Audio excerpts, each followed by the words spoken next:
დღეს გადავწყვიტე, რომ ჩემი შევიჭრა თმა.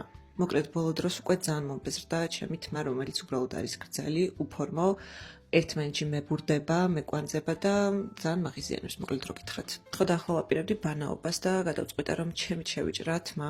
ამას პირველად არ ვაკეთებ, რამდენჯერმე გამიკეთებია და ვიცი დაახლოებით რაც გამოვა. ზოგადად სალონში სიარული ძალიან მეზარება ხოლმე სიმართლე რომ გითხრათ და ბოლოს არც მახსოვს როდის ვიყავი და სხვათა შორის ბოლოს როცა სალონში თმა შევიჭერი, სახლში მოვედი და ისევ ჩემით დავისრულე, იმიტომ რომ ის არ გამიკეთეს რაც მინდოდა. ალბათ ვინც დიდი ხანია მიყურებთ, მიხვდებოდით რომ მიყვარს ყველაფრის ჩემით გაკეთება და ახლაც რა თქმა უნდა თმას ჩემით შევიჭრი. კაი, მგონი ძალიან ბევრს ვლაპარაკობ, ახლა წავალ ვიბანავებ და შემდეგ სველ თმაზე გაჩვენებს თუ როგორ შევიჭრი. როგორც ხედავთ უკვე ვიბანავე, ჩემი თმა ახლა არის სველი და ასეთ მდგომარეობაში ვაპირებ რომ შევიჭრა. პირველ რიგში უნდა დავივარცხნოთ კარგად. თმაზე გამოვიყენებ ივროშეს აი ამ თმის სერუმს, რომელსაც თერმოდაცვაც აქვს. ეს არის განახლებული ვარიანტი. წინა ვერსია მქონდა და ის უფრო მომწონდა, სიმართლე რომ გითხრათ, მაგრამ ესეც არაა ცუდი. დავივარცხნოთ კარგად. ახლა ვეცდები რომ შუაში გადავიყო თმა, საბოლოოდ გადავიყავი თმა ორ ნაწილად. დაგჭირდება ორი თმის რეზინი, რადგან მინდა რომ ლეიერები გავიკეთო და არა უბრალოდ მოვიჭრა, ვაკეთებ ასეთ რაღაცას. ერთნაირად შევიკრავ ორივე მხარეს. ასეთი მახინჯებარცნულობა გამოგვივიდა. აქ მაქვს მაკრატელი, ამის მეტი მაკრატელი სახლში არ მაქვს, მაგრამ მნიშვნელობა არ აქვს, თავარია ჭრიდეს. ახლა ავდგები და ორივე მხარეს ერთნაირად ვეცდები რომ დავატრიალო ესეთი ნაწილები. ასეთ ახვევის შემდეგ ჩვენი თმა როცა გაიშლება, იქნება ასეთი ფენებად ლეიერებივით. და მეც ზუსტად ეგ შედეგი მინდა. აბა წავიდა. ფაიმერმეთ. რატო ვაკეთებ ამას? ახლა უნდა ვეცადოთ, რომ მეორე მხარესაც ზუსტად იმ სიმაღლეზე მოვჭრათ, რომ ძალიან აცდენა არ იყოს. ძალიან მეშინი. მგონი ძალიან თანაბრად მოვჭერი. კიდე დავივარცხნოთ.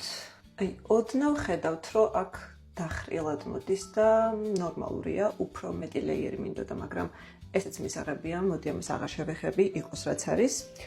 გადავიდეთ ახლა წინამოზე. ეხლა შევეცდები, რომ ის თმები ვიპოვო, აი აქეთ ყოფა, რომელიც ისედაც მოკლეა, მთლიან სიგრძესთან შედარებით და მაგ თმებს კიდევ უფრო დავამოკლებ.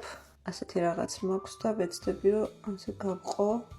აი ხედავთ, რომ არ არის თანაბარი და ასე არ უნდა მოვიჭრა, ნამდვილად უნდა გავათანაბრო ორივე მხარე. ძალიან ბევრი ვიწვალე და ბოლოს მგონი, რომ კაი სამკუთხედიც გამოგვივიდა და ახლა ვეცდები, რომ მაქსიმალურად დავახვიო. იმიტომ რაც უფრო მჭიდროდ დაეხვევა თმა, მით უფრო ესეთი დახრილი, მოჭრილი ნაწილი გამოვა. იმედია მიხვდით, რასაც ვამბობ. ასეთი რაღაც გვაქვს და ახლა უნდა მოვიჭრა, ანუ სადაც მოვიჭრი, ყველაზე მოკლე ნაწილი თმის იქნება ის და დანარჩენი ნაწილი ესე დახრილად გადავარა. აი აქ მოვიჭრი მოკლედ თმას. ხო სწორად ვაკეთებ. 100 ჯერ გაზომე, ერთხელ გაჭერი. ჩამოვივარცხნოთ და ვნახოთ რა გამოვიდა.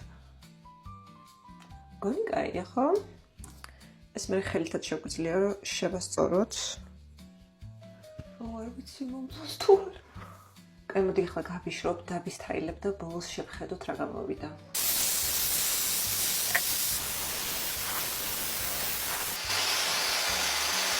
მოდი, რამე სიახლეს ვერ ამჩნეო? ასე ისო დაიხუია? აი კიდე? რა კიდე? ანუ ყველაფერი ისე როგორც იყო? ჩვენ შორის? არა, ანუ არ ვიცი. თმა შეიჭერდი? კი. თუ შეიჭერდი? მომბეზრდა. ცოტა უკეთ გამოიყურება, ახლა დავიშალოთ ეს ჩვენი ხვეულები ამაზეთის დახმარებით. შეიძლება იდეალური არ არის, მაგრამ ამით როგორმე ვიცხოვრებ. და ალბათ ერთ-ორ თვეში გაიზრდება კიდეც. ეს წინამოს ადგილი აშკარად ცუდი გამომივიდა რა, სიგრძეს კიდე არ უშავს. და ესეც ჩვენი საბოლოო შედეგი. ასეთი გამოვიდა ჩემი ყურულები, თუ თმას ავიწევ.